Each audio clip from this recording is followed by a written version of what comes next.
soir, les images de la mort de Kadhafi ont fait le tour du monde. C'était le 20 octobre 2011. Mais aujourd'hui, les secrets du dictateur empoisonnent toujours la vie politique française avec cette question. L'ancien président libyen a-t-il participé au financement de la campagne présidentielle de Nicolas Sarkozy en 2007 ?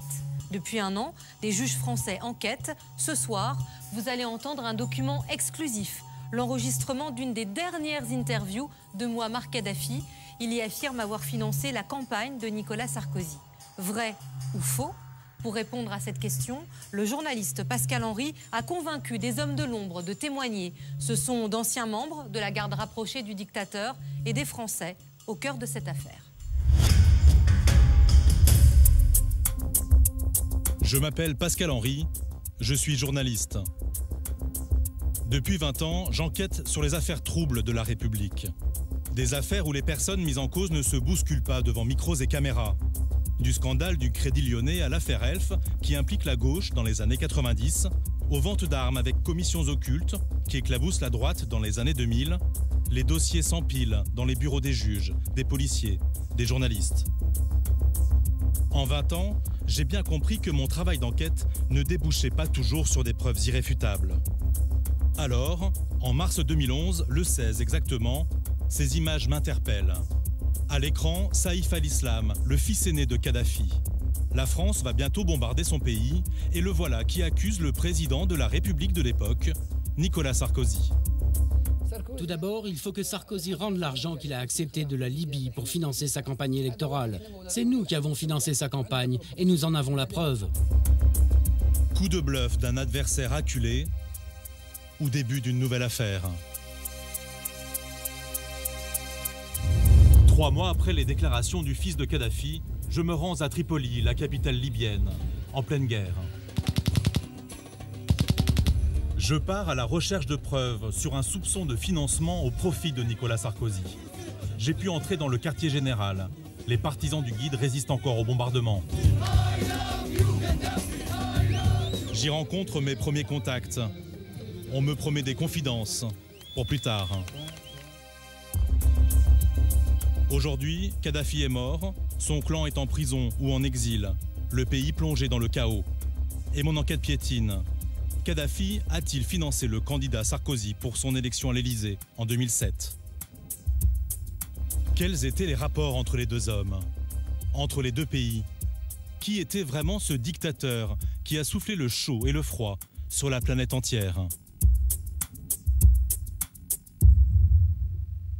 À peine arrivé au pouvoir par la force en 1969, le colonel Kadhafi entretient de bons rapports avec la France.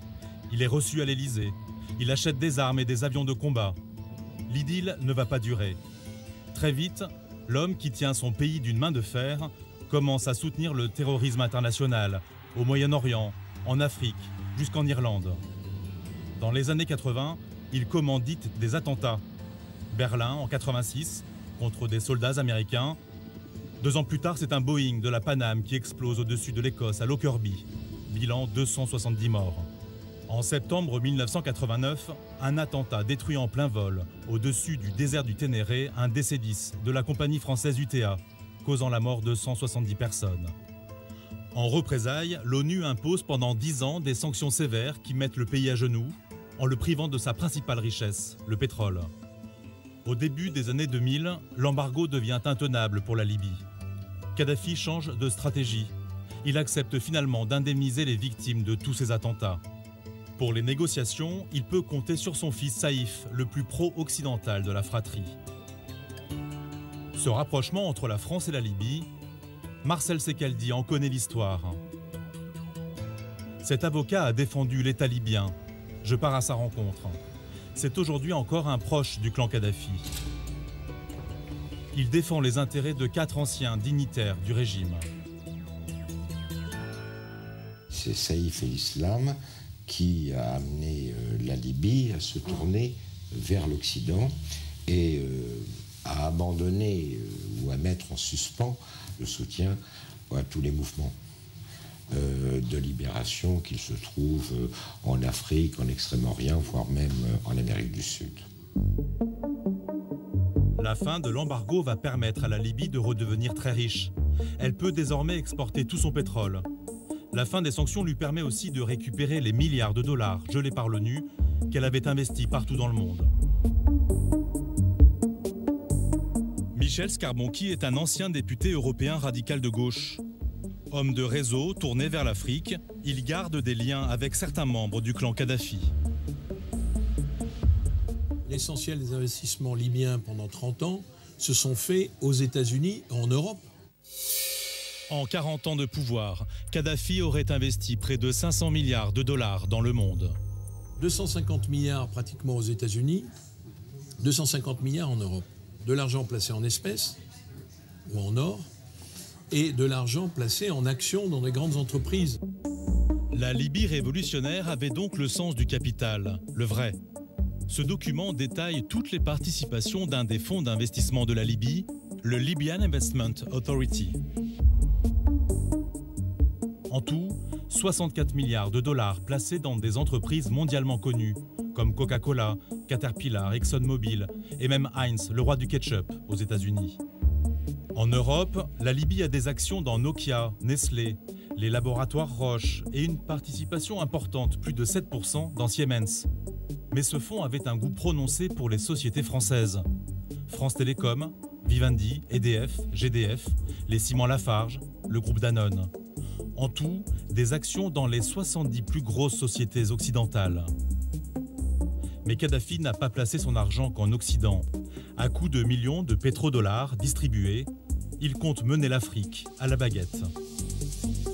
Le Kadhafi, pour jouer un rôle très important sur le continent africain et dans l'Afrique subsaharienne, distribue beaucoup d'argent, investit dans les mines, investit dans les hôtels, dans la construction d'infrastructures. En 10 ans, Kadhafi a dépensé 50 milliards de dollars en Afrique via un autre fonds d'investissement, le LAP, le Libyan African Portfolio. À la tête de ce fonds, il va nommer un homme de confiance, Béchir Saleh. Cet homme va jouer un rôle très important dans le jeu franco-libyen. Béchir Saleh, c'est un haut fonctionnaire libyen, un diplomate libyen qui a fait toute sa carrière dans la diplomatie libyenne en Afrique. C'est un des rares dirigeants libyens francophones. Il parle un français remarquable. Diplomate et gérant de fortune, Béchir Saleh est bien plus que cela dans le jeu politique libyen. Un homme peut m'en dire plus. Pour le rencontrer, direction l'Allemagne, où il vit. Il s'appelle Jean-Pierrot Mahi. Ce Camerounais a longtemps été au service de Béchir Saleh. Moi, je l'appelle le porteur d'ordre de Kadhafi. C'était celui qui avait pu avoir la confiance de Kadhafi et celui en qui Kadhafi avait confiance pour donner un certain nombre d'ordres afin que ces ordres soient réellement exécutés. D'accord. Voilà. Puissant donc. Puissant parce qu'il était la voix de son maître, oui. Béchir Saleh établit un lien privilégié entre la France et la Libye. Tout cela sur ordre de Kadhafi. Il décide de donner le feu vert à M. Salah pour contacter les différents États de manière officieuse pour leur dire « Nous avons maintenant, le guide a maintenant envie de revoir la coopération entre les pays. » Dans les années 2000, c'est lui, diplomate, qui recrée les liens avec la France. Il a créé, dès la mandature Chirac jusqu'à la mandature Sarkozy, un certain nombre de relations, de très très bonnes relations, qui étaient de relations cordialité, de relations de travail. Il joue un rôle important avec les services français, il joue un rôle important avec les autorités politiques françaises. Et ce rôle ne s'est jamais démenti jusqu'en 2011. Voilà, il est l'homme de la France. Grâce à des hommes comme lui, les relations politiques et économiques entre la France et la Libye vont se lier à nouveau. En 2004, Jacques Chirac, président de la République, débarque à Tripoli. C'est la réconciliation. Dans la délégation, beaucoup d'hommes d'affaires français l'accompagnent. Les discussions ont porté sur des aspects économiques, notamment l'ouverture du secteur privé et le pétrole, dont la Libye possède 3% du total mondial. Derrière le guide, Béchir Saleh, l'homme du rapprochement entre la France et la Libye. Je ne vais pas vous dire que c'était comme le métro aux heures de pointe, mais qu'il y a eu beaucoup de voyages. Selon Marcel Secaldi, la Libye devient la poule aux œufs d'or pour les industriels français.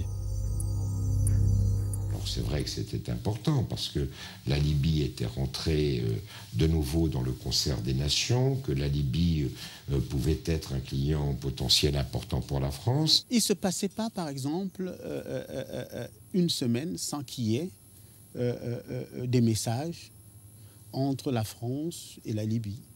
Voilà. Il ne se passait pas une semaine sans qu'il y ait un responsable français qui vienne. C'était des relations vraiment cordiales, hein, vraiment cordiales.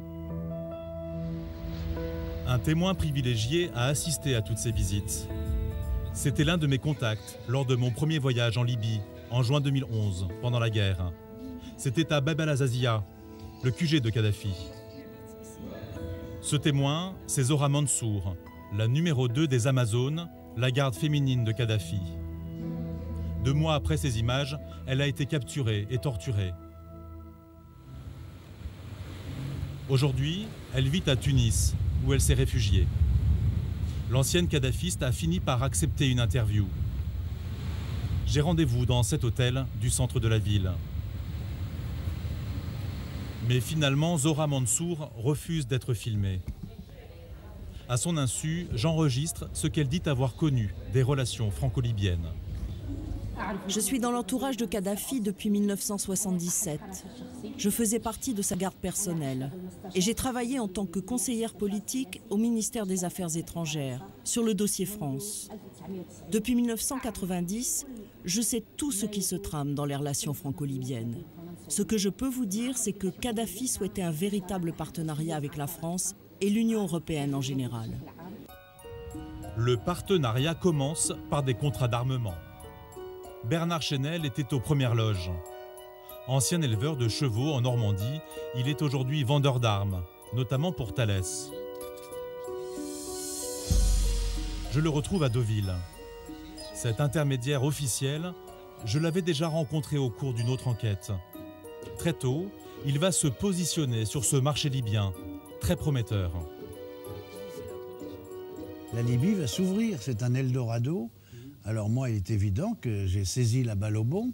Il était mon devoir d'aller prendre de vitesse les Américains, les Anglais, enfin tous les pays occidentaux qui allaient se précipiter vers cette nouvelle Eldorado. Bernard Chenel devient donc intermédiaire pour Thales, un fabricant d'armes français auprès du colonel Kadhafi. Son contact, le général Abdourahman Ali Al-Saad, est le chef des achats militaires. Et Kadhafi, son souci, son obsession, c'est qu'il avait échappé au bombardement de Reagan, comme vous savez. En 1986, les Américains avaient tenté d'éliminer Kadhafi en bombardant son QG. Ça avait beaucoup marqué et ils savaient, les généraux, Abdelrahman, les différents entourages, avaient dit, mais vous savez qu'on a des Crotales qui sont de la défense aérienne. Des missiles, quoi. Des missiles Crotales. Des Français. Des missiles français, mais ils sont en mauvais état, il faudrait les remoderniser. Et j'étais donc l'initiateur de ce projet. À cette époque, un autre Français effectue de nombreux voyages à Tripoli. C'est le fondateur de l'association parlementaire France-Libye, le député UMP Patrick Ollier, compagnon de Michel Alliot-Marie, à l'époque ministre de la Défense. Patrick Ollier, je l'ai rencontré, il est évident qu'il était marié avec Michel Alliot-Marie et que ça lui donnait des ailes en Libye. Ça lui donnait tellement d'ailes qu'il venait régulièrement à Tripoli voir le colonel. Des voyages qui font naître des soupçons. Dans une autre affaire, la justice saisit des carnets, ceux du général Rondeau, ancien chef des services de renseignement français. Le 19 avril 2005, le général Rondeau évoque l'affaire Paul, les initiales de Patrick Ollier. 2 mois plus tard, il écrit que Denis Ranc, le patron de Thales, s'inquiète de supposées commissions libyennes au profit de Patrick Ollier. Et il ajoute « Ne pas chercher à en savoir plus », mais recueil passif d'informations pour prévenir MAM, Michel Alliot-Marie. Mis en cause publiquement, Patrick Ollier ne sera pas davantage inquiété. Il n'a pas donné suite à nos demandes d'interview. Des soupçons alimentés par Kadhafi et sa conception toute personnelle de la courtoisie. Vous savez, le colonel avait une fâcheuse habitude, qui était une bonne pour les visiteurs, c'est que les chefs d'État africains, quand ils rendaient visite, ils repartaient tout le temps avec une petite valise. Et quand ils arrivaient dans leur pays respectifs, il y avait certaines sommes d'argent. C'était pour, comme on dit, le patron, un des patrons avait dit pour fluidifier les rapports. En 2005, un personnage qui connaît bien ce genre de pratique entre en scène. Ziad Takieddine. Je l'ai rencontré à plusieurs reprises. Un intermédiaire en vente d'armes, bien connu pour ses liens passés avec le clan Balladur-Sarkozy. Il menait alors grand train dans un hôtel particulier du 16e arrondissement. Mis en examen à 4 reprises dans des affaires politico-financières, le franco-libanais a déjà effectué 2 séjours en prison. Un café. Un café volontiers. Depuis, son immeuble a été saisi. Aujourd'hui, il n'a pas le droit de quitter la France et vit désormais dans un appartement à Neuilly. C'est là que je le retrouve. Son histoire avec la Libye, me dit-il, a commencé en 2005.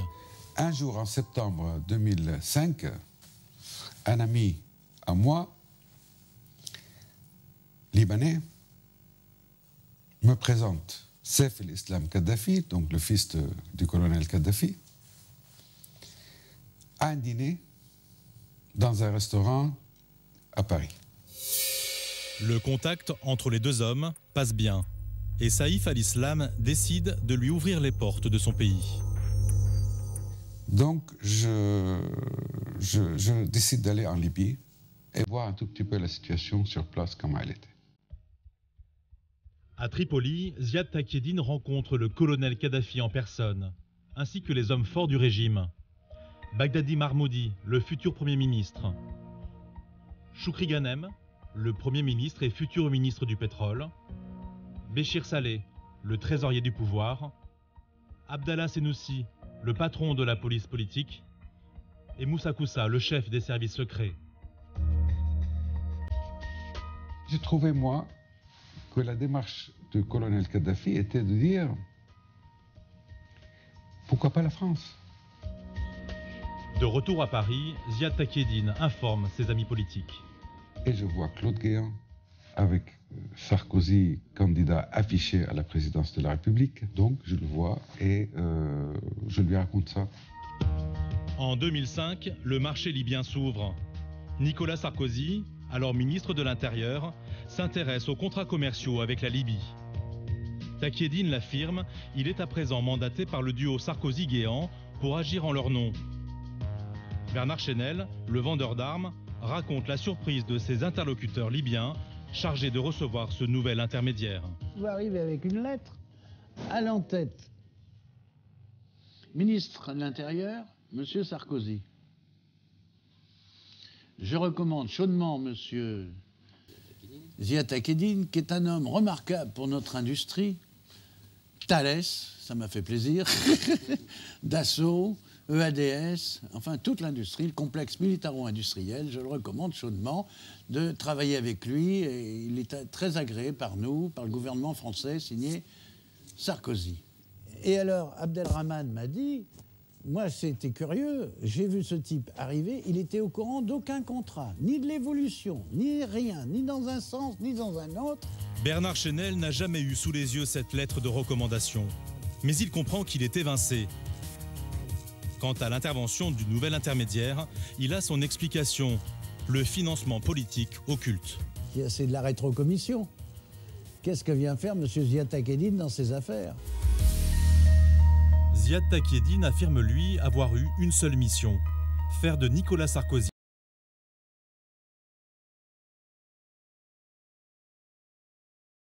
Sarkozy, Guéant, ont voulu tout accaparer dans les dossiers de ce qu'ils ont appelé sensibles, mais en réalité c'était tous les dossiers des affaires étrangères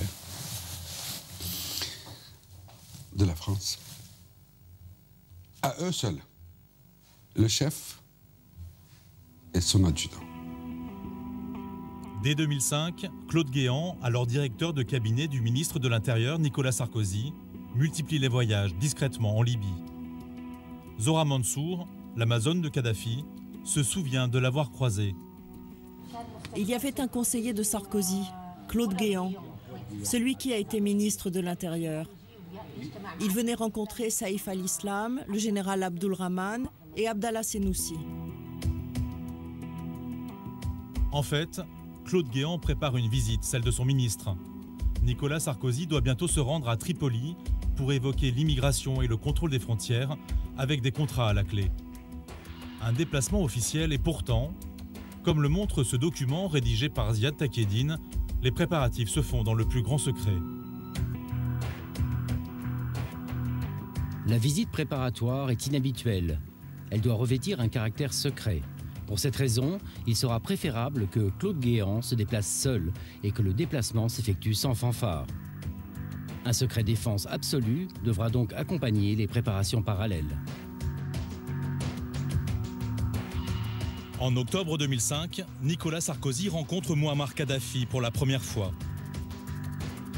Entre les deux hommes, le courant passe bien. Nicolas Sarkozy s'impose comme un ami de la Libye.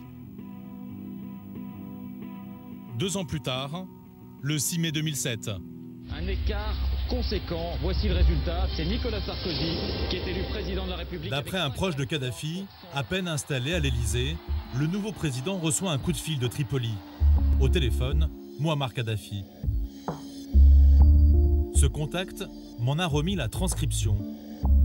Voici ce que les deux hommes se seraient dit. Je réitère mes félicitations pour la confiance dont le peuple français a fait preuve en vous élisant, Président. Monsieur le Président, je suis enchanté de parler avec vous. Vous méritez pleinement le titre de guide suprême. Après les politesses, le business. Je souhaiterais donner un nouveau cadre à nos relations bipartites. En ce qui concerne l'énergie nucléaire, je suis prêt à envoyer une délégation de reconnaissance afin d'étudier cette question. Dans le domaine de la défense, il serait bon que nous puissions œuvrer concrètement avec la Libye. Puis le président Sarkozy se montre plus précis. Quelle est la personnalité que je peux rencontrer afin de discuter des questions délicates? Peut-être Béchir. Béchir Saleh, l'homme qui a rapproché la France et la Libye, voit son rôle d'intermédiaire officieux confirmé. Nicolas Sarkozy lance enfin une invitation. Je vais rencontrer prochainement M. Béchir Saleh et nous entendre sur votre visite en France.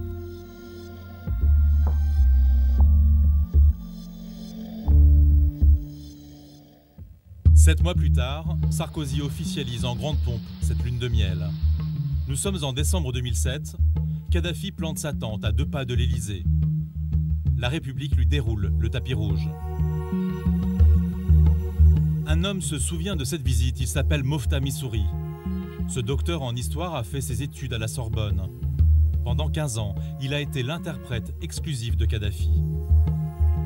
Le voici derrière le colonel en visite au château de Versailles.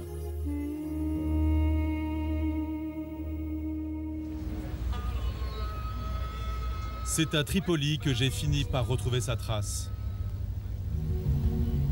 2 ans après la mort de Kadhafi, la capitale libyenne garde les stigmates de la guerre.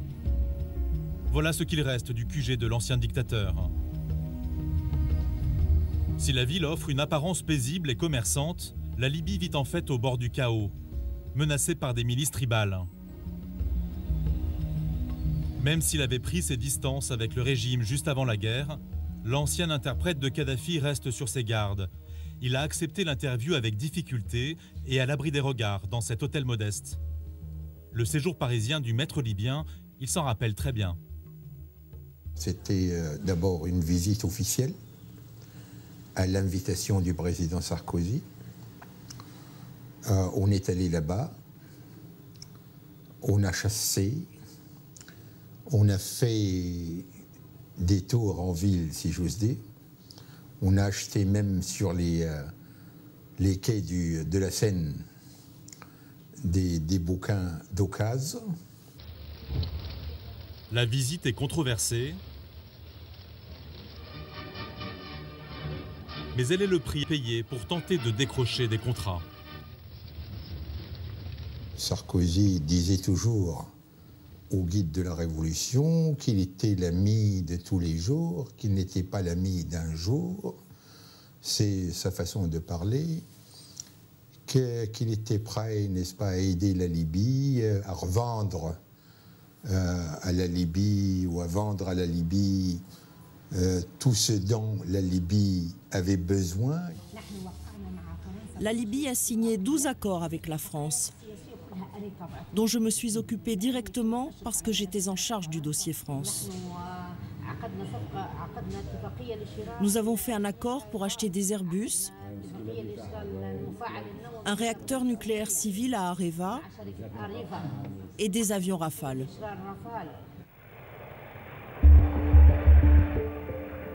Des avions Rafale que les équipes de Dassault avaient envoyés en Libye pour une démonstration en octobre 2007.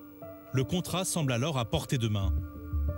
Mais selon Bernard Chenel, l'homme d'affaires évincé par Takieddine, cette vente n'avait aucune chance d'aboutir. Les militaires libyens avaient signé des accords secrets avec les Russes.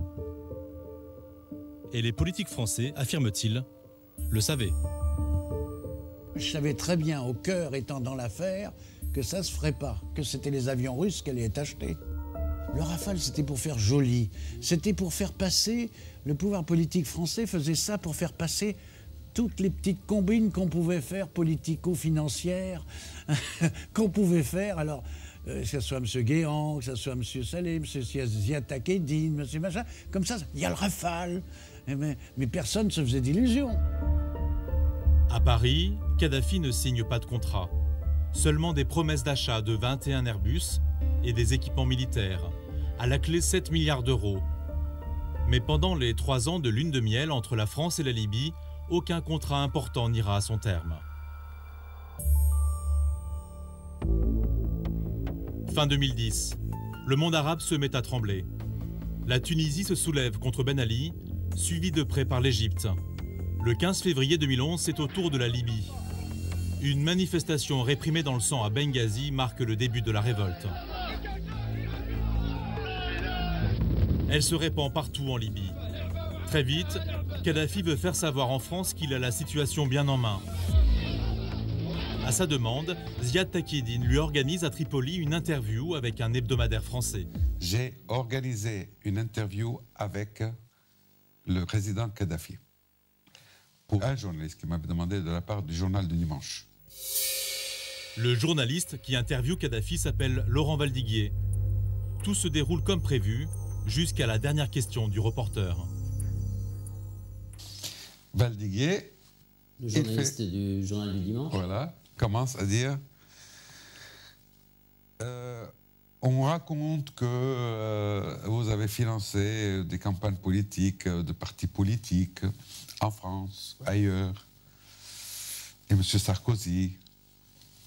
Et moi, je regarde le journaliste et je lui dis, écoutez, je vous demande de retirer votre question, sinon je vous préviens, je quitte tout de suite et je vous souhaite bonne chance pour sortir. Voilà. Ziad Takieddine refuse de traduire la question. À la fin de l'interview, lorsqu'il quitte la tente, Kadhafi prend Takieddine en aparté. Et il me dit, rappelez-moi la question qu'ils ont posée. Je lui rappelle en arabe, et il répond en arabe. Et il lui dit, en arabe, et j'ai traduit, chaque chose en son temps. Ça, c'est le dernier mot. Pour Kadhafi, ce n'est pas encore l'heure des révélations. 5 jours plus tard, le 10 mars 2011, moins d'un mois après le début du soulèvement, Nicolas Sarkozy reçoit à l'Élysée les représentants des insurgés. Il lâche Kadhafi, l'ami de toujours. Les mêmes qui se précipitaient à Tripoli, qui se précipitaient à Sirte, qui se précipitaient à la porte de la tente de Kadhafi à partir de 2011, de février 2011, n'ont cessé de dénoncer le tyran, le dictateur, etc.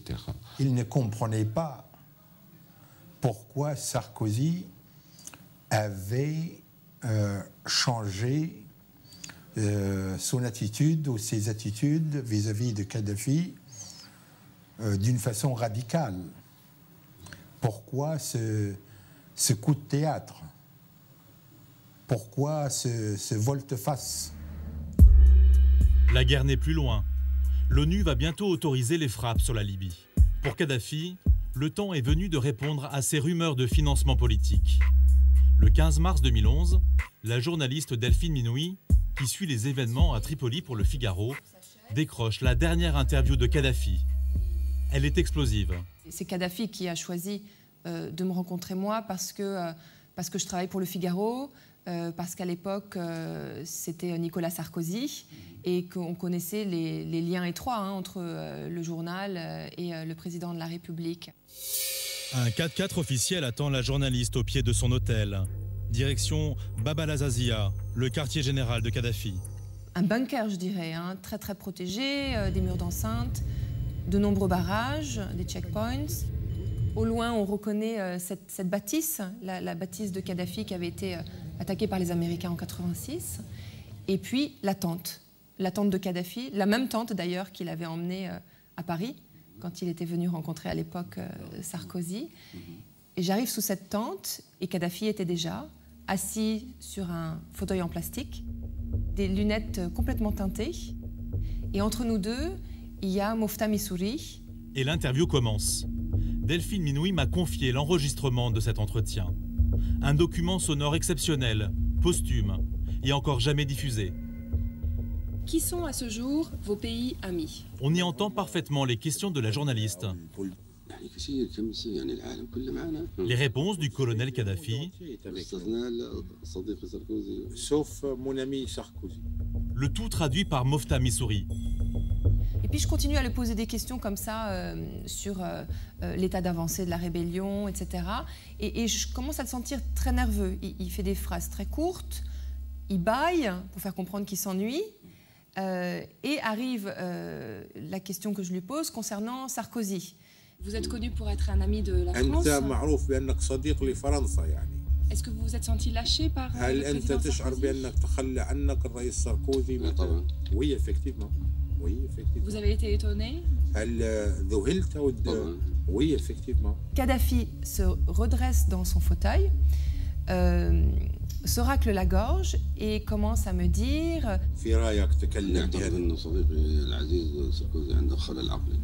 moi je pense que mon ami, mon cher ami Sarkozy a un désordre mental.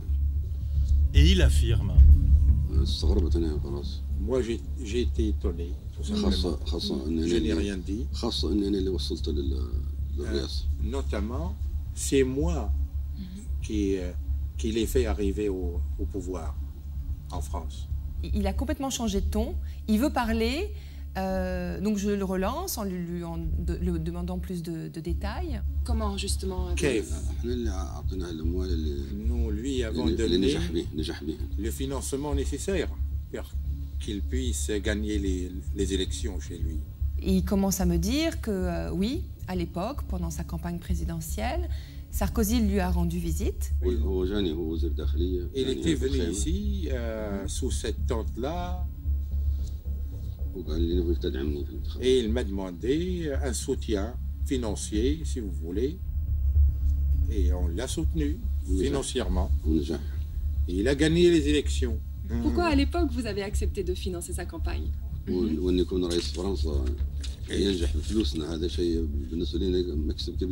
nous, en tant que Libyens, si le président de la République française gagne les élections grâce à nos fonds, c'est vraiment un gain pour nous.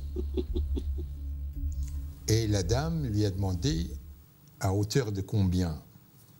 Vous avez financé l'essentiel de la campagne ou c'était juste une partie électorale? Je ne sais pas. Il nous a demandé un montant, on lui a donné le montant. D'accord. En liquide, en chèque? Chèque ou naqdan? Je ne sais pas, moi, je ne suis pas concerné par les choses. Il m'a juste précisé qu'il a donné des ordres au comptable et que le comptable a exécuté les ordres. Pour les détails, Kadhafi renvoie la journaliste vers Mofta Missouri. Si vous restez ici, je vais vous dire le montant exact par le truchement du professeur Missouri. Vous-même. C'est-à-dire par moi-même. Mais la journaliste doit rentrer en France. Ce n'est que 6 mois plus tard qu'elle obtient la réponse. Et voici ce que le guide aurait confié à Mofta Missouri. Professeur, au fait, il faut dire à Madame Menoui que j'ai contribué financièrement à la campagne Sarkozy à hauteur d'une vingtaine de millions de dollars. Il me l'a dit de sa propre bouche. Il m'a dit ceci dans un moment d'abandon, peut-être comme ça, de confidence. Il m'a dit qu'il avait contribué. C'est la première et dernière fois que le chef d'État libyen affirme en personne avoir financé le candidat Sarkozy. À l'époque, en mars 2011, le Figaro a mentionné ces accusations dans cet article. L'Élysée n'avait pas souhaité répondre à ce qu'il qualifiait de campagne de désinformation. Le lendemain de l'interview du Figaro, c'est le fils Kadhafi qui attaque à son tour Nicolas Sarkozy lors d'une interview accordée à Euronews, à Tripoli. Que pense le régime du président Sarkozy? Tout d'abord, il faut que Sarkozy rende l'argent qu'il a accepté de la Libye pour financer sa campagne électorale. C'est nous qui avons financé sa campagne. Et nous en avons la preuve. Nous sommes prêts à tout révéler. La première chose que l'on demande à ce clown, c'est de rendre l'argent au peuple libyen. Nous avons tous les détails. Les comptes bancaires, les documents et les opérations de transfert. Nous révélerons tout prochainement. S'agit-il d'une manœuvre pour déstabiliser Sarkozy? Aucune preuve n'accompagne ces déclarations. Pourtant, Ziad Takieddine est convaincu que l'Élysée s'inquiète des accusations du clan Kadhafi. Il repense à ce qui lui est arrivé 12 jours plus tôt, lors de l'interview organisée pour le journaliste Laurent Valdiguier du Journal du Dimanche. Après la rencontre, Kadhafi met à leur disposition un avion pour le retour. L'avion doit faire une escale à Londres pour y déposer Ziad Takieddine. Coup de théâtre. Ils sont contraints d'atterrir à l'aéroport du Bourget à Paris. 3 voitures de police l'encerclent. Les douaniers fouillent l'avion et trouvent une mallette appartenant à Takieddine. Elle contient 1,5 million d'euros. Mais pour l'intermédiaire, ils cherchaient autre chose. Les documents. Quels documents? Il pensait que pendant que j'étais là-bas pour chercher les documents. Et vous aviez cette idée en tête? Jamais de la vie. Jamais de la vie. Devant le juge Van Rimbeck, le 9 mai 2012, Ziad Takieddine affirme que Claude Guéant lui a tendu un piège. Je suis convaincu qu'il y a eu financement et que M. Guéant, qui savait que j'étais en Libye, a demandé mon interpellation. Il devait être persuadé que je détenais des preuves de ce financement que j'aurais obtenu lors de ma visite en Libye, ce qui explique d'ailleurs la fouille au corps que j'ai dû subir. Il s'est dit, il va aller pour chercher les documents. Donc, allons-y, tuons-le. Ziad Takieddine, alors en froid avec le tandem Guéant-Sarkozy, représente une menace. C'est lui qui a introduit Claude Guéant en Libye. Lui aussi qui est témoin de la rencontre entre Sarkozy et Kadhafi à Tripoli en octobre 2005. Un tête-à-tête au cours duquel les deux hommes auraient parlé de financement politique pour la première fois. Sarkozy part et moi je reste. Je fus convoqué par M. Sanoussi. Et lui me dit, écoutez, est-ce que vous pouvez me raconter un tout petit peu comment ça se passe chez vous, les élections présidentielles? Je dis, pourquoi? Qu'est-ce qui se passe? Et il me dit, parce que Sarkozy a demandé au leader 25 millions de dollars dont il a besoin pour sa campagne présidentielle. Et là, je vois le leader lui-même, la nuit. Et il me confirme. Takieddine affirmant connaître le montant en dollars. Il a demandé 25, il a eu 20. Des témoignages détaillés qui accusent. Nous lui avons donné le financement nécessaire. Mais toujours aucune preuve. Pas de traces de versement d'argent, pas de numéro de compte en banque. Tout cela ne serait-il qu'une grande opération de désinformation? Nicolas Sarkozy a-t-il vraiment touché 20 millions de dollars de la Libye pour financer sa campagne de 2007 ? Une partie de la réponse se trouve peut-être à Tunis. C'est ici que certains membres du clan Kadhafi ont trouvé refuge pendant et après la guerre. J'ai rendez-vous avec l'avocat du dernier Premier ministre de Kadhafi, Bagdadi Marmoudi. Fuyant la guerre, le Libyen est arrêté en Tunisie et incarcéré. Lors d'une audition devant un juge en octobre 2011, Bagdadi Marmoudi aurait affirmé être impliqué dans le financement de la campagne de Nicolas Sarkozy. Son avocat tunisien, Mohamed Bakar, était présent lors de cette audition. Quelles étaient les questions qui ont amené à faire un certain nombre de déclarations concernant les financements politiques français? J'ai là l'original des minutes du greffier de la 10e chambre. Alors là, je vous lis, République tunisienne, ministère de la Justice. Et à la page 7, il est protocolé, question de l'avocat, n'est-ce pas? Est-ce que vous êtes au fait de remise ou de contribution du régime libyen à la campagne électorale du président Sarkozy? Oui, répond Bagdadi, effectivement, c'est moi qui ai présidé ou qui ai diligenté cette opération. Claire.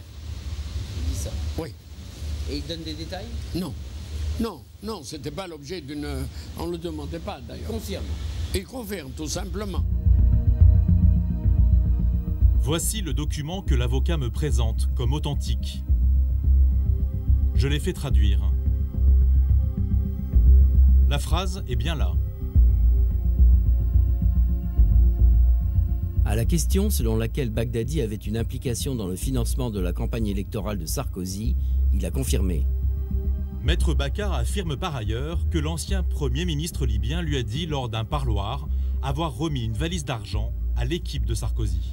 La scène qu'il décrivait comme une anecdote de l'équipe électorale de Sarkozy. Et lorsque la valise a été ouverte dans un hôtel à Genève dont je n'ai pas le nom, la valise s'est ouverte et il m'a dit qu'un conseiller de Sarkozy est monté au-dessus pour la harnacher de nouveau, n'est-ce pas? Parce que la somme ou les billets, disons, c'était, disons, qu'il fallait de nouveau les entasser dans cette valise et les ranger, n'est-ce pas? Des remises d'argent opérées à Genève par Bagdadi Marmoudi, une histoire dont Ziad Takieddine a aussi entendu parler. Mahmoud et Bagdadi venaient avec l'argent à Genève. Et monsieur, comment il s'appelle, Claude Guéant allait le chercher, l'argent, et compter les valises avec un certain Philippe de son cabinet. Mais ça, vous le savez comment? Par Mahmoud et Bagdadi. C'est lui qui vous l'a raconté. Une accusation grave que nous n'avons pas pu soumettre à Claude Guéant. Il n'a pas souhaité nous répondre sur le dossier libyen. Depuis, l'ancien Premier ministre a été extradé en Libye, où il attend son procès.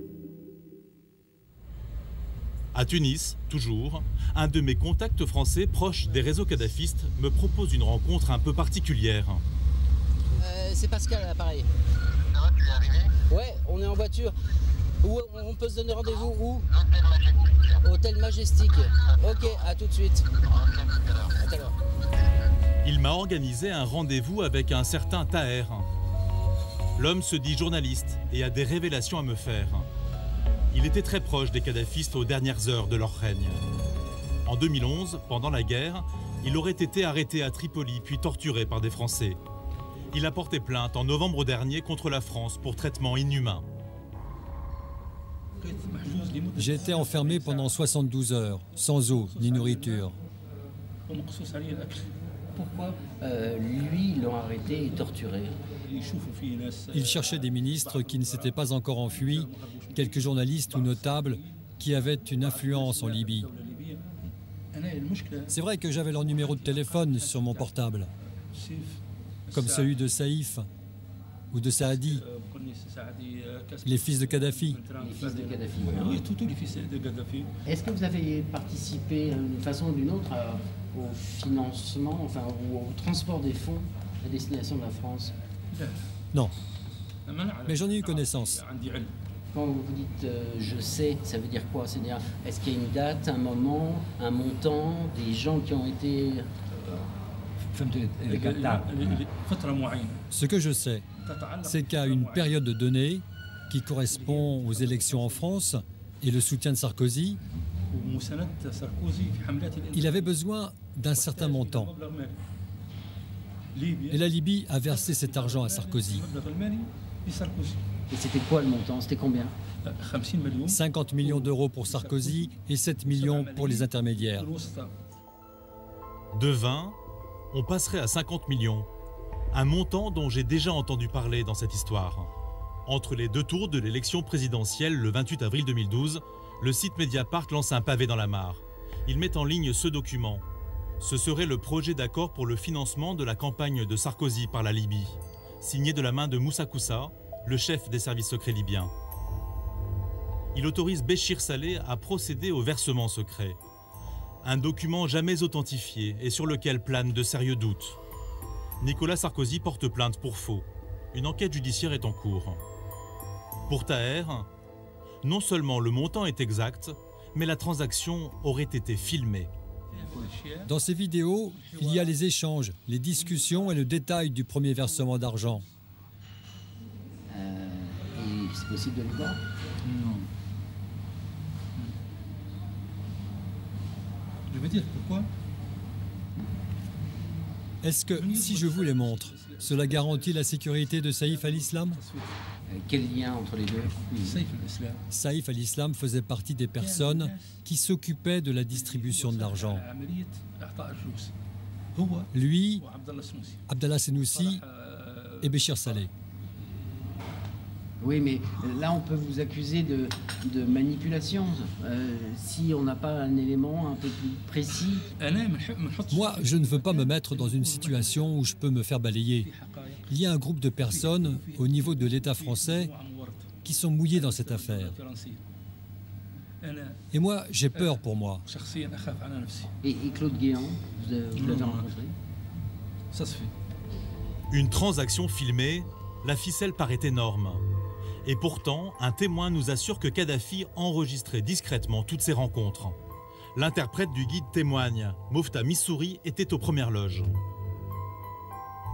Les chefs d'État qui venaient en Libye, parfois, préféraient parler en tête-à-tête avec le guide, mais ils oublient que toute conversation avec un chef d'État ou un chef de gouvernement ou n'importe quel autre dignitaire était enregistrée. Il y avait une sorte de bloc-notes. Ce bloc-notes qui ressemble à un livre. Et à l'intérieur de ce calepin, il y a un appareil qui enregistre. Et puis on transfère l'enregistrement sur un disque laser. Et que moi, après leur départ, je reçois l'enregistrement pour traduire ce qu'ils avaient dit. Donc j'étais au courant, même si je n'étais pas là physiquement. Et ça, c'était systématique? Systématique, oui. Et ces enregistrements ont disparu? C'est peut-être après le bombardement du quartier, du QG, ou bien on a transféré ça à quelqu'un, je ne sais pas. Des enregistrements audio circuleraient encore. À Paris, un homme dit en avoir reçu une copie. C'est Michel Scarbonqui, l'ancien député français proche de Béchir Saleh. Quand je m'étais intéressé au dossier libyen, j'avais créé des liens d'amitié avec Mohamed al-Bishari. Mohamed al-Bishari est un homme de 37 ans qui était un opposant à Kadhafi. En avril 2012, l'opposant libyen rencontre Michel Scarbonqui dans un restaurant parisien. Michel, il y a un groupe libyen qui, près de Tripoli, a découvert donc des cartons d'enregistrement de cassettes de Kadhafi. Je lui dis, bon, écoute, il y a tellement de films sur la Libye que, bon, il faut qu'il y ait quand même un échantillon, quelque chose. Il apporte cet échantillon et moi j'organise, je me contente de ce rôle-là, parce que ce n'est pas dans mes fonctions. Il j'organise un rendez-vous avec la DCRI et DGSE de façon à authentifier l'élément. Quelques jours après, les gens que j'ai mis en face d'El-Bichari l'appellent, les gens des services français, pour dire « ça nous intéresse ». Ça nous intéresse. Mais le contact avec Al-Bichari est brutalement rompu. 3 semaines après, Al-Bichari, qui est à Tunis, meurt d'une crise diabétique. Il avait le diabète, il avait le diabète et on peut mourir d'une crise diabétique. Il est mort dans la villa qu'il occupait à Tunis, la veille de prendre l'avion pour revenir à Paris. Et ces documents, ils sont où alors maintenant? On peut imaginer que le commando, après, les a vendus à d'autres. À d'autres, bien sûr.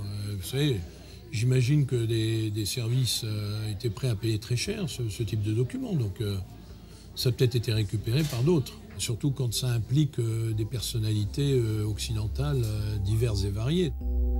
Mais lorsqu'il s'agit de savoir quelle est la personnalité qui se cacherait derrière cet enregistrement, Michel Scarbanqui reste prudent. Était-ce une voix d'homme ou une voix de femme française? Oui, vous pensez que ça pouvait être un homme politique français? Peut-être. Mais je n'ai pas cherché à creuser, je ne pose aucune question. Et les affaires, vous savez, il faut savoir s'arrêter à temps. Qui détient ces enregistrements aujourd'hui? Cette piste s'arrête là pour l'instant. Pour savoir s'il y a eu financement à destination de la France, je remonte une autre piste, les traces bancaires. Sous Kadhafi, chaque mouvement d'argent suivait une procédure bien précise. Le chef comptable envoie ses collaborateurs à la Banque centrale pour prendre de l'argent liquide. Et puis, il met ça dans un coffre-fort. Et puis, dès que des instructions arrivent, soit de la part du guide ou bien de Béchir, etc., donc il prépare la somme dans une enveloppe avec une sorte de bordereau pour la signature. Et le destinataire signe, ou bien son représentant, ou bien le directeur de cabinet lui-même, à savoir Béchir Saleh. Quand il demande de l'argent à la banque doit recevoir un ordre. Pourquoi? Il faut une référence. Donc la banque a le pourquoi comment. Quand l'argent est retiré en liquide ou autre, ou transfert, il est mentionné les raisons de ce transfert ou ce montant liquide et à qui ils ont donné. C'est là où M. Béchir Saleh avait des documents. Béchir Saleh, l'homme est au cœur des relations franco-libyennes. Il connaît tous les secrets financiers entre Tripoli et Paris. Est-ce pour cette raison qu'il a été le seul homme du clan Kadhafi protégé par la France? Son parcours depuis la guerre pourrait l'attester. Fin août 2011, à la chute de Tripoli, il fuit la Libye et rejoint Djerba en Tunisie. Mais sa sécurité est menacée. Selon Ziad Takieddine, il est exfiltré avec l'aide discrète des autorités françaises. Il a été extirpé du Tunis, où il était, par un avion de Dassault, accompagné de l'ambassadeur de France, M. Boris Boyon. Donc il monte dans l'avion, il le ramène en France, et voilà. L'opération a lieu en novembre 2011. Pendant plusieurs mois, l'ex-directeur de cabinet de Kadhafi va vivre en toute tranquillité dans la capitale. Grâce à un contact, j'ai retrouvé sa résidence parisienne. Pas vraiment une cache, mais un confortable appartement de 300 mètres carrés, avenue Foch. Mon contact y habite désormais. Il m'a ouvert les portes. Donc vous êtes ici dans l'appartement où a vécu Béchir Saleh, son épouse et ses enfants. Ils ont vendu l'appartement officiellement en février, je crois, 2013. Et ils avaient quitté cet appartement au mois de juillet 2012. Et c'était, quand vous êtes rentré, c'était exactement comme ça? Rien n'a été touché depuis que Béchir et son épouse et ses enfants sont partis. D'accord. Et il n'y avait pas d'objet personnel? Il y avait des cartons qui étaient mis dans une des pièces, mais qui ont été saisis par la police. Et les autres cartons sont repartis donc, en Afrique du Sud, à la demande de l'épouse de Bachir Saleh. Il se trouverait donc là-bas? A priori, oui. Donc rien n'a bougé. Et là, je vois à gauche une sorte de sabre. C'est ce qui reste, oui. C'est à lui, c'est ce qui restait. Et dans les cartons, vous avez regardé? Les cartons ont été saisis donc, lorsque j'étais présent avec la police pendant la perquisition. Il y avait des objets personnels, des vêtements, des objets de cuisine, des jouets pour les enfants et des documents personnels qui prouvent que Bachir était présent au moins au mois de juin et juillet 2012. Et en fait, c'était sa planque? Non, sa femme vivait ici, sa dernière femme vivait ici avec ses enfants. Sa planque, je pense pas, parce que, a priori, il se baladait un peu comme il voulait, quoi. Et il payait combien? 13 104 € par mois, plus après tous les frais, parce que toute la décoration, a priori, il y en a pour plus de 300 000 €. 4 mois après son arrivée en France, le 15 mars 2012, Interpol diffuse un avis de recherche international contre Béchir Saleh. À la demande de la Libye, l'homme doit être arrêté partout dans le monde pour trahison et détournement de fonds. Les autorités françaises ne peuvent ignorer la présence du Libyen en France. Pourtant, personne ne donne l'ordre de l'arrêter. C'est une photo qui va troubler sa retraite. Le fugitif est aperçu à Paris déambulant tranquillement près du boulevard Saint-Germain. Il y a une photo alors qu'on sait que ce monsieur était quand même recherché par les autorités libyennes. Et il était en fait en France. Mais vous pouvez être recherché par qui vous voulez. À partir du moment où les autorités françaises vous laissent tranquille, où est le problème? Donc elle l'a protégé, quoi. Oui, on peut considérer ça comme ça. Mais s'il a rendu des services à nos services et à nos autorités, pourquoi voulez-vous qu'on ne le protège pas? Quand même, c'est la moindre des choses. Mais parce que c'était le facteur de Guéant et Ziad Akedine auprès de Kadhafi. Un facteur, c'est important, qui porte les plis au guide. Et il savait des choses, pour ça. Le lendemain de la publication de la photo, le trésorier de Kadhafi parvient à quitter discrètement la France. Il est vrai qu'il a sa vie en danger. Sa vie est en danger. Béchir Saleh est aujourd'hui protégé par l'Afrique du Sud, dont Kadhafi a largement financé les responsables politiques. Depuis le 19 avril 2013, la justice française enquête sur les accusations de financement occulte de la campagne de 2007. Le 9 janvier dernier, à Paris, l'ancienne chef des Amazones, Zora Mansour, a été interrogée pendant 8 heures par le juge en charge de cette enquête. À l'issue de mes investigations, j'ai réuni de nombreux témoignages. Mais comme souvent dans ces affaires, les éléments matériels sont absents. Malgré mes demandes d'interview, les hommes mis en cause restent silencieux. 3 des accusateurs, Saïf al-Islam, le fils de Kadhafi, l'ancien Premier ministre, Bagdadi Marmoudi, et Abdallah Senoussi, l'ancien chef du renseignement, attendent la fin de leur procès dans des prisons libyennes.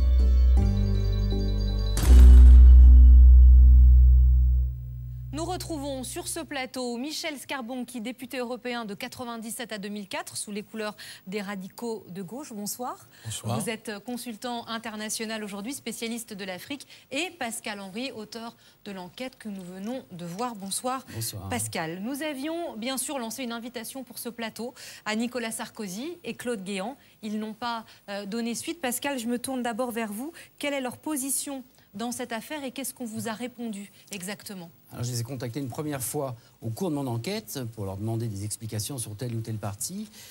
Et puis, pas de réponse, ou en tout cas, ce qu'on m'a dit, c'est qu'on ne souhaitait pas alimenter la polémique. Et j'ai fait une deuxième salve, je dirais, d'invitation pour ce plateau, pour venir sur l'émission s'expliquer. Et j'ai eu la même réponse, c'est-à-dire qu'on n'a pas avancé d'un iota, c'est-à-dire que c'est les gens qui ne s'expriment pas, donc on ne peut pas avoir le contre-champ, je dirais, de cette enquête. C'est très difficile d'obtenir quoi que ce soit de cette partie-là. Alors, l'exclusivité de Pièces à conviction, ce soir, c'est évidemment cet extrait de l'interview réalisée par notre consoeur du Figaro, Delphine Minoui. On y entend, vous avez entendu, Mouammar Kadhafi affirmant qu'il a répondu à la demande de Nicolas Sarkozy, de financer sa campagne. Pascal, dans cette interview, Kadhafi ne parle pas spontanément, il faut le souligner, de Nicolas Sarkozy. Alors il faut dire deux choses. La première, c'est que le contexte est quand même extrêmement tendu. On est 2 jours avant le vote de la résolution qui va autoriser les bombardements sur la Libye. Donc il y a une vraie tension. Et curieusement, paradoxalement, on peut dire, Kadhafi était un peu... il a l'air serein, assez tranquille. Et la façon dont il aborde l'affaire, je dirais, l'affaire du financement, et finalement, on n'a pas l'impression que c'est un missile qu'il veut lancer. On a l'impression qu'il le prend comme une infidélité qu'on lui aurait faite, que Sarkozy aurait faite à la Libye ou à Kadhafi. Et on n'a pas le sentiment que c'est de la revanche. Or, je pense bien qu'il y a quand même cette idée-là derrière sa tête, même si je n'étais pas, mais on sent qu'il y a quand même une idée de régler des comptes. Oui, il y a un règlement de compte, mais qui n'est pas prémédité totalement, puisqu'il s'exprime de façon tout à fait fluide, on n'est pas dans l'animosité, quoi. Michel Scarbonchi, vous avez évidemment entendu cet extrait. On va y revenir, vous avez rencontré Mouammar Kadhafi. Vous avez reconnu sa voix sur cet enregistrement? Oui, elle est bien audible. C'est sa voix, oui, tout à fait. Puis celle du traducteur à côté, mais en arabe, c'est sa voix, oui. Alors, vous avez rencontré Kadhafi, vous avez été impliqué pour trouver une solution de paix avant que ce conflit, cette guerre n'éclate. Vous l'avez rencontré en tête-à-tête en juillet 2011, 3 mois avant sa mort. Est-ce que vous pouvez nous dire comment il était à ce moment-là? Oui, j'avais, en fait, avec des amis africains, on pensait cette guerre quelque part un petit peu injuste. La protection des populations de Benghazi n'impliquait pas que l'on s'attaque totalement à la Libye et que l'on change de régime, même si M. Kadhafi pouvait être un personnage discutable et condamnable. Et donc on avait décidé de faire une mission pour regarder de près la situation, alors que je n'avais jamais travaillé en Libye et je n'avais aucune relation avec ce pays. Quand je l'ai rencontré, ça durait 7 minutes, parce qu'il y avait des problèmes de sécurité que vous pouvez imaginer aisément, hein, et c'était entre Tripoli et Sirte, dans un lieu, une maison bunkérisée, etc. Et l'homme était... J'ai eu droit à une diatribe pendant 3 minutes, une diatribe terrible sur la France et le président français, surtout sur le président français. Et ensuite, on a parlé 4 minutes du plan de paix. Il était à ce moment-là fatigué, il parlait difficilement, il était plein de rancœur. Et il était en difficulté. La guerre commençait à s'enliser, mais en même temps, il commençait à perdre de plus en plus de position. Vous nous dites, il vous a parlé du président français. Qu'est-ce qu'il vous a dit? Est-ce qu'il revient? Qu'est-ce qu'il vous dit précisément? Non, mais il me dit, il m'a trahi. Il m'a trahi, je lui avais fait confiance, je ne comprends pas son attitude, etc. Il parle que de ça, hein. Il parle comme la trahison d'une amitié ou d'une relation particulière, mais c'est tout. Est-ce qu'il vous semble crédible? On l'a souvent décrit comme un dictateur fou, sanguinaire. Là, il est acculé par cette offensive. On ne reste pas 42 ans au pouvoir si on est fou. Et il vous semblait crédible? Oui, tout à fait. L'homme est épuisé, il avait probablement peu dormi, et il dormait très peu, etc. Il était peut-être même sous l'effet de cachets, etc., ou de médicaments pour tenir le coup.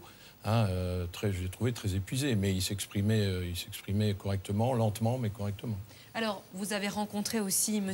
Béchir Saleh, oui. On le voit dans le reportage, le missile-hominicide de Kadhafi. Est-ce qu'avec lui, est-ce que lui a déjà évoqué cette question du financement occulte de la campagne de 2007 de Nicolas Sarkozy? Béchir Saleh, au moment où je le rencontre à Tripoli, et je l'ai rencontré ensuite à nouveau fin juillet, avec d'autres anciens parlementaires européens qui m'avaient accompagné.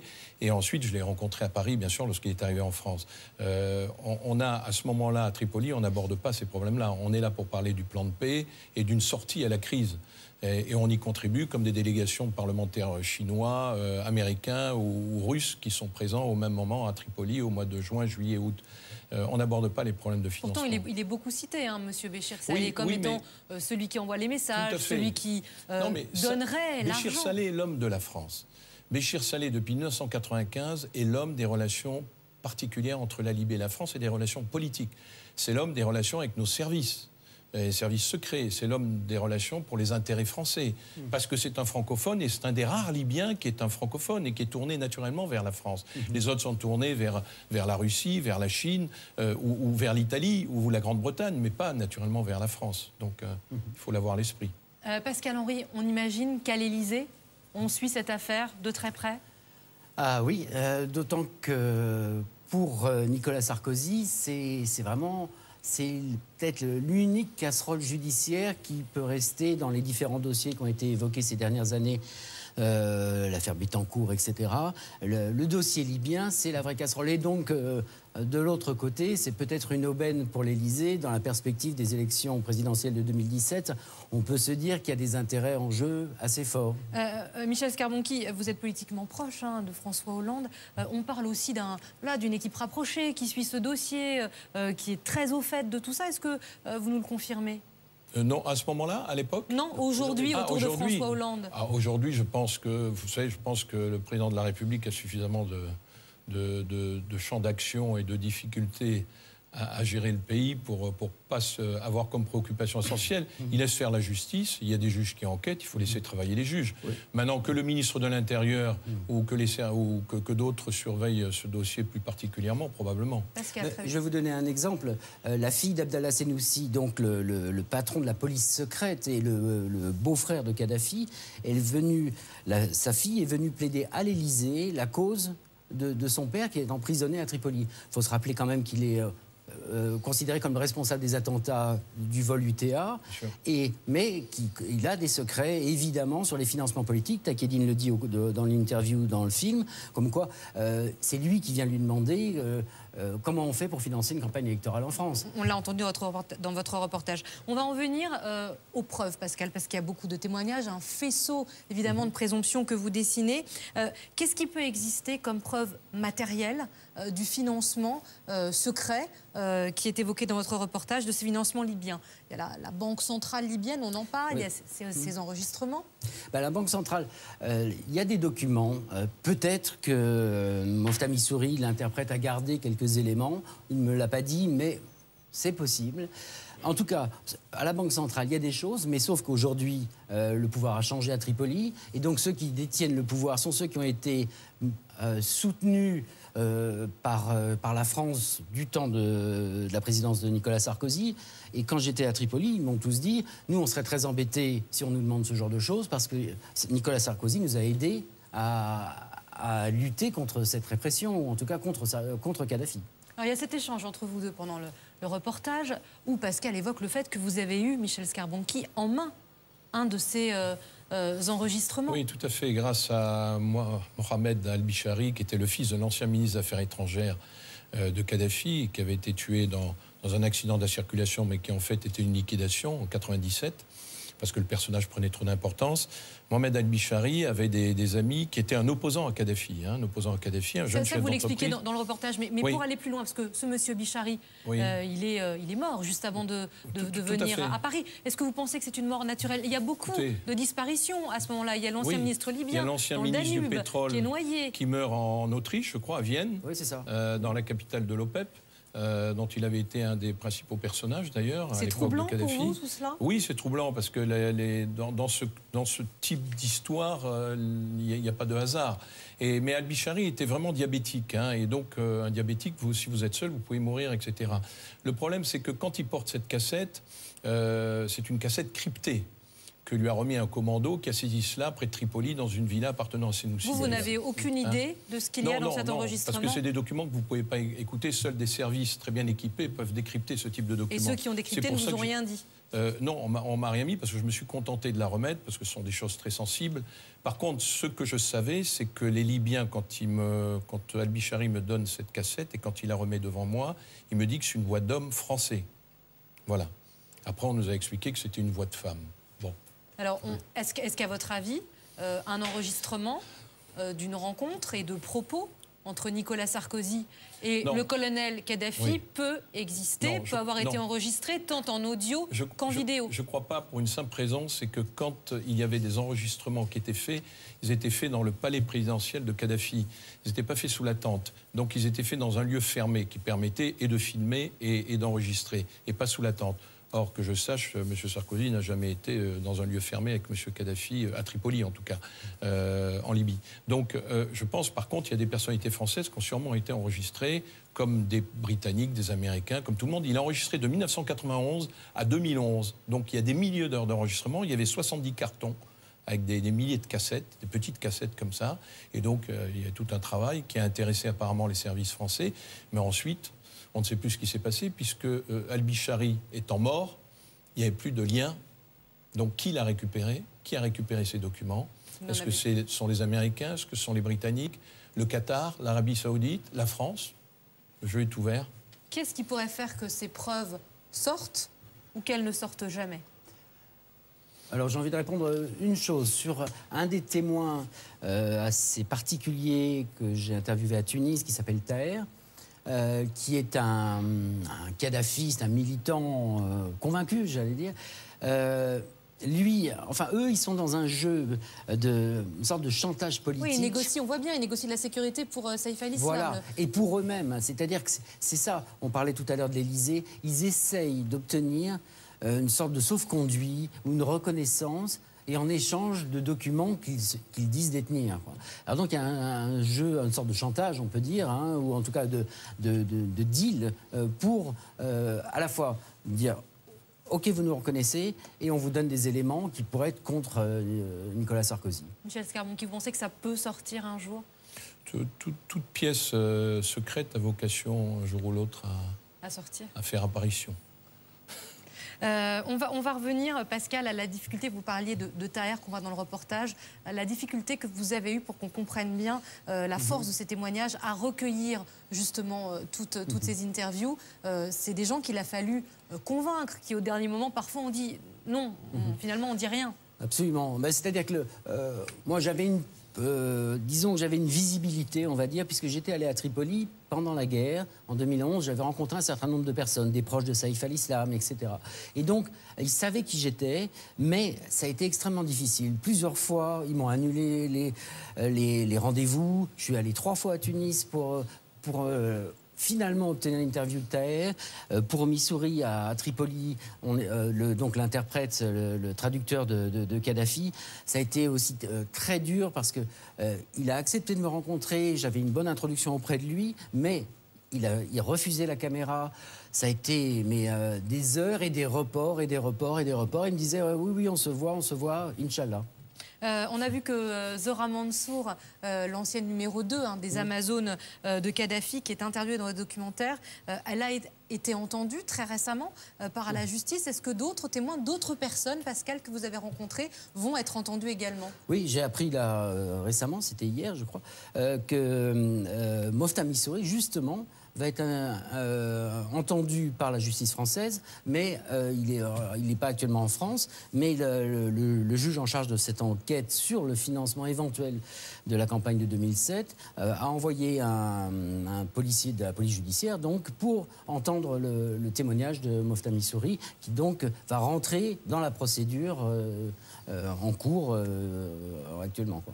Alors, au cœur de votre enquête, Pascal, évidemment, on l'entend, on le voit, on le sent presque, ce sont ces pétrodollars, ces dollars qui affluent, qui auraient afflué. On parle au total, quand on résume tout ce qui aurait été dispersé, donné dans le monde, 500 milliards de Kadhafi. Qu'est-ce qu'ils sont devenus? Votre reportage, là, aujourd'hui, sur les financements de Kadhafi est remarquable, mais vous pourrez faire, Madame Loison, bientôt une autre émission sur les milliards de la Libye. Parce qu'au moment où il y a la guerre, en 2011, la Libye a près de 500 milliards de dollars investis dans le monde. Les experts considèrent qu'il y a à peu près 200-250 milliards aux États-Unis et autant en Europe et dans le reste du monde, Australie, Canada, etc. Ils sont placés soit dans des entreprises, dans des participations d'entreprises, grandes entreprises, vous l'avez très bien montré dans le reportage, soit carrément en espèces ou en lingots d'or dans les banques. Qu'est devenu cet argent? On sait qu'officiellement, l'OTAN et les Occidentaux ont restitué entre 11 et 34 milliards de dollars au CNT. Donc les 500 milliards dont on parle, et je ne parle pas des 50 milliards investis à travers le LAP sur le continent africain, mais où est cet argent? Donc les banques et les États qui ont fait la guerre, la France, les États-Unis, la Grande-Bretagne, savent très bien où est cet argent. Donc qu'est devenu cet argent? Pourquoi est-il encore gelé? S'il a été dégelé, où est-il? Voilà. Un exemple à Paris, il y a pas mal d'immeubles qui appartiennent à la Libye et ça représente un capital d'1 milliard d'euros. Dans la FNAC? Dans la FNAC. Merci infiniment à tous les deux. Merci Michel Scarbon-Pied d'être venu nous éclairer. Merci Pascal pour cette enquête édifiante. Merci à vous pour votre attention. On se retrouve évidemment le mois prochain sur France 3 pour une nouvelle enquête de pièces à conviction. Très bonne fin de soirée.